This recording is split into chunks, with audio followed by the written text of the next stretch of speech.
Hi, I'm Ellen from the Chili Dog. I'm working on a pair of crab walk socks, and today I'd like to demonstrate one of my favorite ornamental stitches, the bow knot.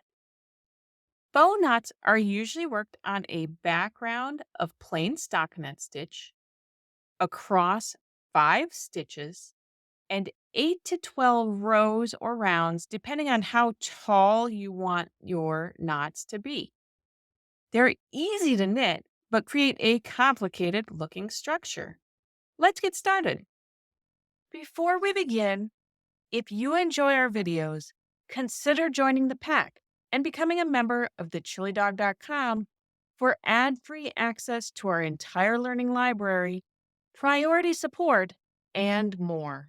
To create what I like to think of as the legs or maybe the rays of a bow knot, you alternate working one row around of stockinette stitch, which I have already done here, with a row where you bring your working yarn to the knit side of the fabric, then slip 5 stitches,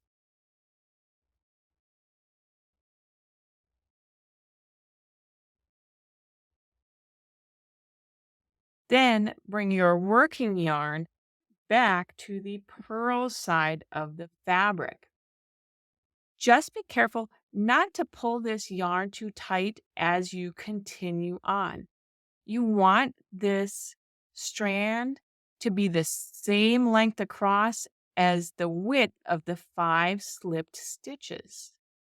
And then you'll continue knitting on in stockinette and you alternate between a stockinette row or round with a leg row around until you've created 3 to 5 of these legs or rays. In this particular pattern, the bow knots have 4 legs or rays, which I've created. And now it's time for me to tie the bow knots.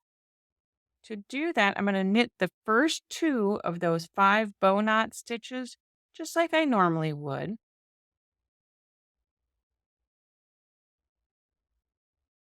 And then I'm going to knit the next stitch under the loose strands.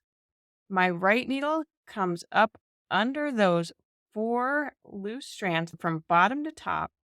And you just want to make sure that you are not catching any of your fabric on the needle as you're going under those loose strands. Insert the right needle knitwise through the next stitch and knit the stitch. Bring the yarn through. And then you also need to bring the yarn under those loose strands. So your right needle tip rotates down under those strands.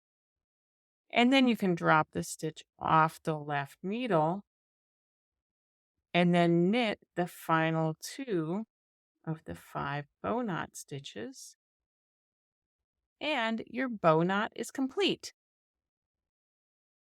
Whether you're using bow knots as ribbons, spiders, crabs, or butterflies in your knitting, I think they're a lot of fun to make.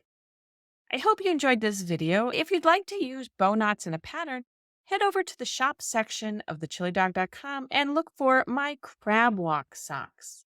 Until we stitch again, happy knitting!